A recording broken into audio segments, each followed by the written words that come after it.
Friends, ayaw ko na i-stop nyo, pagbayad ng plan. Kasi hindi na ako maka-earn.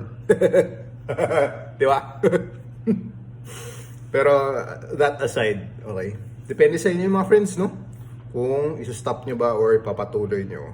Kasi, medyo kipit kayo mga friends. Sabihin ko sa inyo yung ano yung magiging consequences, okay? Kung ipapatuloy mo yung plan mo, of course, may benefit ka pa rin. Whether ikaw ay maaksidente o ikaw ay ma-hospital o kaya ikaw ay pumanaw, okay? May marireceive ka or pati yung beneficiaries mo, no? In case of your death.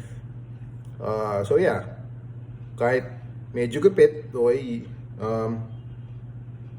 kumbaga prioritize mo pa rin yung pagbayad ng plan and may enjoy mo pa rin yung benefits nun.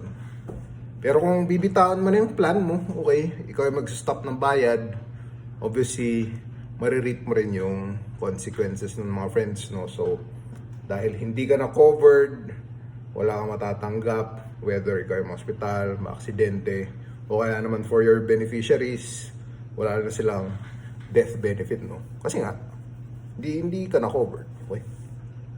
And one thing I'll say din mga friends, no, kung kino-consider nyo i-stop yung plan nyo is to basically officially turn it over, okay? Ang main benefit nun mga friends, okay, when you tell your agent, I'm stopping this plan, kasi they'll also give you paperwork, no?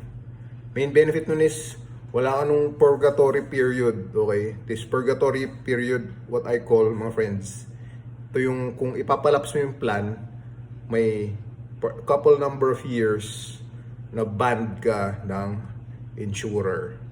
Kasi parang hindi ka trustworthy na client basically.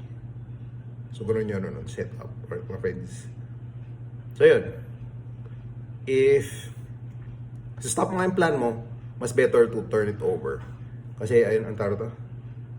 If gusto mo ulit bumili agad, makabili ka kagad. Okay, from the same insurer. Okay, mga friends. So, ayun.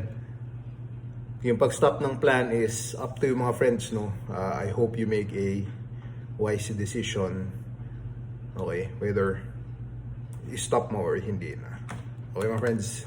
Thank you for watching, mga friends, no? I hope kayo ay may na-learn. Okay, may na-learn kayo. DM me kung gusto niyo ng sample proposal o kaya may mga tanong kayo, and click the link in my bio kung gusto niyo magpa-digital appointment. Thank you for watching and see you on the next one.